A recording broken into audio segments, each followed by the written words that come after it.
welcome to my channel. Thanks for stopping by. You're on Booktube, and today I'm doing another double tag. This time it's Jim.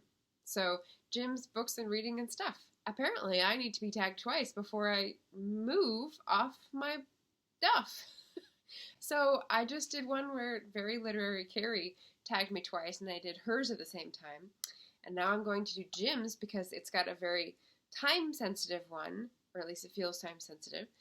And Lana Ex Libris is the other person who tagged me twice, so I'll do hers in a couple weeks. So, paying it back, hopefully. So, before I start, I'm just going to say I think I'm tagging Angela at Literature Science Alliance and Connor Stoppanato. I hope they haven't done this tag yet. I don't think so, but I haven't checked because I'm not using the internet right now. I'm just recording. So, here we go. The first tag that Jim tagged me in was his S through Z. So I did the A through J. No one tagged me in the middle alphabet, but Jim tagged me in the S through Z. I'm fine with being an uncompletionist. I'm just like smooth like that. So here we go. S is for sci-fi. What's your favorite science fiction? And because he doesn't mention fantasy, I have a very limited selection here. So recently I actually read Kilishandra by Anne McCaffrey. It's a science fiction that I've had for a long time? A long time? No, I can't remember. No, I think I just picked it up recently, actually. I'm a liar. So I picked it up recently, and I wanted to read it for a different type of read, and maybe a nostalgic read, because I used to read a lot of Anne McCaffrey. But Anne McCaffrey's Dragon series would be fantasy, I think, rather than sci-fi, even though you learn that it's related. So anyway, the less complicated way of saying this is I really enjoyed it. It's the Crystal Singer series, and even though it's the second book in the series, I got everything just fine and thought it was a really well put together tale. Other planets and all that stuff. T is for trope, tag, etc. Choose your own adventure. So basically he threw that one to us and wanted us to just make up something with a T, and since I don't want to cudgel my brains about it. Alright, U is for unicorn. Favorite mythical animal. And the first thing that popped to mind was the daemon, the animal companion that's in the Philip Pullman books, the dust materials, his dark materials. And I really liked that concept, and that just seemed really cool. Although the unicorn makes me think of the song that Mary Weber O'Malley and I were singing before we went live, which was a Irish Rover song about green alligators. Does anyone know? Is anyone following, picking up what I'm putting down here? If you do, sing it. Some humpback camels and some chimpanzees, some cats and rats and elephants, and Lord is ever Lord, oh, never unicorn. Okay, I'm misty on the lyrics, but anyway. V is for violet. What is a violet book? I don't think I have a violet book. I don't remember them based on the colors. I'd probably be pretty bad at that game about remembering covers, probably because I have so many books as well. But a purple book, a violet book, just came up on my radar, and that is Bethany Atizade's book. She is an author tuber with an amazing series going right now about how she makes and markets her books, which is amazing. And her latest is called The Enchanted Crown, and it's got a violet cover. So, ding, ding, ding, go check out Bethany's channel because she's lovely and generous and making it all work, and I'm in awe. So there you go. W is for why did you start your Booktube channel? And I just answered this on the Booktube newbie tag, but I will paraphrase it here. I had to pick a lane. I didn't like any of the lanes that I was trying to make it in. Facebook, Instagram, Twitter's okay. But I wanted to engage with an audience that liked books like I did, and so I tried YouTube, Booktube, didn't know what it was before, and was just wowed by the amount of community I find here and democratic playing field. I mean, I'm sure there's algorithmic biases built in, but it just feels like so few gatekeepers to meet other people. You search something, they come up, and you just talk to them. It's like a whole new world. A whole new world. X, Xenocide, a novel with xenocide that interested you and why. And again, this is a foreign race of people, aliens or whatever, so sci-fi slanted, very small pool. Ender's Game is the original one, I believe, and I remember reading that in high school and really liking it, and reading it a few years later and still enjoying it for its storycraft and whatnot. But I haven't read any of Orson Scott Card's other books because his beliefs, I don't really care to support it. So yeah, it was a good book though. YouTube. Y is for YouTube. What 3 channels outside Booktube do you watch? Ooh, and this was a good one. I had several to choose from here. So I went with Bernadette Banner's channel, and some of you will know who that is.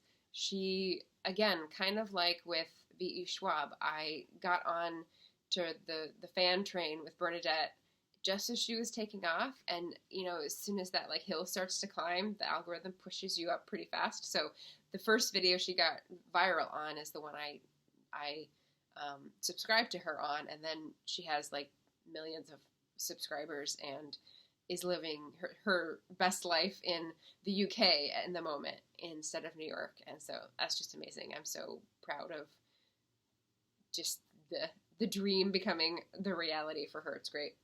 Oh, sorry. What does she do? She is the picture girl for Costube, which is costuming, or especially historical costuming. So she sews things by hand in a method that is historically as accurate as she can to usually late Victorian, Edwardian eras are her favorite to do. So she's also done experiments and, anyway, really cool things. Bernadette Banner, she's amazing. And her editing is on point. Excellent. And she's where I learned the phrase, I am trash, and what it actually means. Then we've got my politics, my news. So I was watching late night hosts, comedy shows for news, and then I switched over to Crooked Media because they run a podcast that they actually videotape, although there's no tape involved. So they do guests, and they have 3 main people, John, and Tommy, and they talk about the issues of the day, I think once or twice or 3 times a week in different iterations. There's like a foreign policy one and a whatever, sort of different way to slice it. But I find their priorities to be very good and takes to be pretty even. And yeah, I just really appreciate their viewpoints, and they're keeping me up to date on what's going on in Washington, D.C. since I no longer live there. And then the third channel is Jay Foreman. Do any of you guys know Jay Foreman? He is a British guy. He does all these great informative short films about urban planning and environment and maps and history and like really cool stuff. Like, yeah, he should have his own TV show. Jay Foreman. So he's amazing. Z is for zero. What's your favorite book about nothing? Oh, I forgot to get this one. I wasn't sure what to include for this because I don't really like books that talk about nothing. So I chose a little gift book, and come in up here. The Little Book of Scottish Rain. And what it is, regional vocabulary, dialect words for rain in a place where it rains all the time, so they have many. So we've got bleaters. This is especially used in Caithness. It is rain that comes in abrupt gusts. Bleaters come and bleaters go, they never ever stay. If it isn't raining now, more rain is on the way. And they just put little, poems and illustrations. Drúget, General Scots. To be totally top to toe soaked through. If you're drúget, you're drenched, a wringing wet heap. That's wetter than divers down in the deep. He's got a little illustration of dumping his boots out and finding a squid, and it's just adorable, and so I couldn't resist. A plipe, a sudden dash of rain. I'm thinking of nothing, taking my ease, when a plipe of rain hits me. Plipe on my head, on my nose and my knees. I'm soaked, if you please. So yeah, it's not about anything. It's just a language nerd kind of book. All right, And that's the tag, S to Z. So thank you, Jim, for tagging me. That was super fun. This has the sort of sci-fi slant to it. So, like I said, I'm going to tag Angela from Literature Science Alliance, channel I love, and Connor Stompanato, who I think also has more sci-fi than most of the channels that I subscribe to, so might have some good answers for this. And now we come to the second tag that Jim tagged me in, which would be the tag about tags. And a lot of people in Scally Dandling About the Books, Roz, her circle, have already done this. And so I'm going to try to push it outside the circle and hopefully tag people who have not yet been encircled by this maw. Amrita by the Book, Rosie Cockshut, Baroness Bookish Adventure, and Tony from Book Text. So we'll see. We'll see what we got. This is a thoughtful sort of meta tag. Tag firsts. First question. Did you do the Booktube newbie tag? Ha! And I can change my answer now. So since I wrote down my notes for this, I just filmed the Booktube newbie tag. So yes, I have done it 6 months after I started Booktube. That's fine.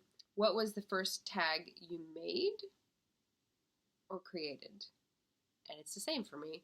I wasn't sure what tags were, but I thought they were cool, so I made my own, which was the Yola Bokaflod PDX tag, which many people did, and it was super fun to watch and gather and gloat over the riches of people's responses. It just made me glow with merriment, you can be sure.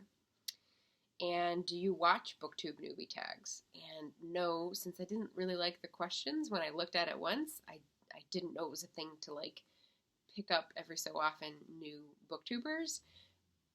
I take what YouTube suggests on the homepage and listen when other people make recommendations, but I don't do the searching for Booktube newbie. There's enough things I think I have to keep track of on YouTube that that seems like a little much for me at this point. But I do find people who are just starting out, so. Question number 2. Tag emotions. What feelings do tags provoke? And she gives several options. And the feeling that is provoked by being tagged for me is like when you are picked for the kickball team at recess. It just feels like you're being included and there's warmth and a little thrill of, being part of a club. And that's a great feeling. So thank you for anyone who's tagged me, including Jim in this instance. After I'm tagged, I do feel a little bit of the worry/guilt because I don't want to squander this gift of inclusion that someone has passed on to me.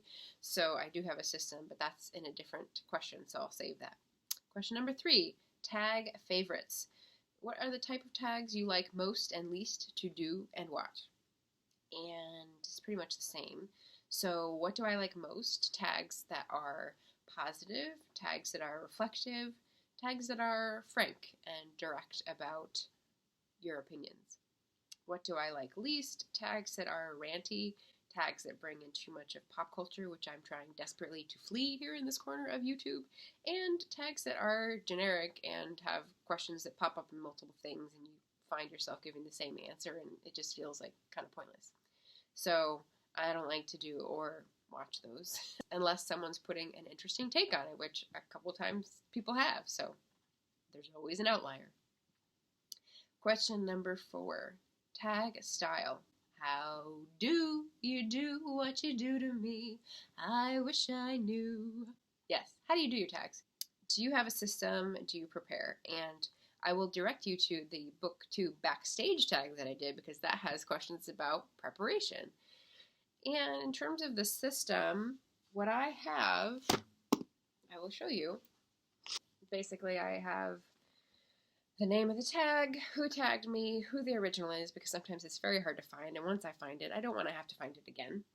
Then I have the people that I tag in it, and once I do the tag or decide or schedule it, I put in who I'm tagging, and I give them like a little play symbol that's empty, and put the date on it when I did the tag, and then periodically I go through, this is one of the things I search for, periodically I'll go through and see if people I tagged did that tag, and then I'll fill in their little play button if they did.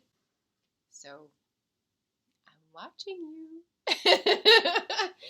Not to give you any worry or anxiety, but, you know, I don't want to keep tagging people if they don't like to do tags, or, you know, if they're too concerned with other stuff and don't want to play. So I'm just trying to keep it with people who get that same feeling that I do and, you know, pass on that little spark of inclusion. So yeah. The other system that intersects with this, because I'm a nerd, is I track all of the booktubers that I am following, or most of them, I guess. And when I comment, I put that date in there so that I can see if I haven't commented on someone's in a while. And I went through and I put all those names down at the bottom that like are booktubers and did tags. And so then I had like a pool to pull from to try to think, oh, have they done this? Then I have to search whether they have done the video already and see if I can tag them. So yeah, it's a little bit of a process. So, but I don't like doing the everybody who watches this is tagged thing, because it feels like squandering the social capital that you are earning by doing the tag, if that doesn't sound too academic. If you want to hear more about what social capital is, like, comment to ask me a question, but it's something I learned studying international development and systems around the world, and it was a fascinating idea to me and concept I've taken forward into other things in my life as well. So that's my system. Question number 5, tag memories. What tags have you watched, done, created that are memorable? Are there any that you want to revisit or reinvigorate? I can't read my writing here. That's a system failure. You know, I looked back on the ones that I had in my book that I was tagged in or had marked to do, and I really liked the self-aware tag by Courtney Ferreter. I really liked the persuasion tag by Amrita by the book. So those two were ones I enjoyed doing recently. And one I had marked down that I saw on Book Whimsies, Cynthia's channel, was the Joy in Your Feed tag. And so that's sort of on my list. No one tagged me, but I wanted to do it and sort of start my own knock-on effect. So that looked good. And finally, question 6, tag some peeps.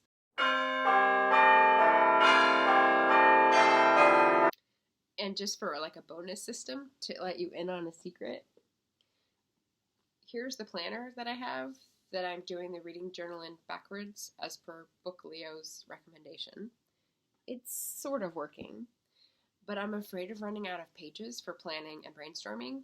So I'm also using like other notebooks for tag answers, because, you know, this is going to take up a lot of pages. And what's funny is I'm helping my parents declutter as well as decluttering myself. And this is one of the half-finished notebooks from the 1980s that I doodled in as a kid. So they've got like the Aladdin genie, Beauty and the Beast with like a terrible nose, and just, you know, stuff that I was interested, I guess, in the mid-90s. Like the nursery rhyme book, I remember I was trying to like trace these things out of the book, and yeah, like the Disdain, My Lady Disdain. So there's, you know, fun stuff that I didn't want to throw away the notebook because it's paper and, you know, I don't want to waste things. And on that Scottish thought, thanks for coming by. Like, comment down below if you have questions, if you feel so moved by the spirit, and I will see you guys next time. Thanks. Bye.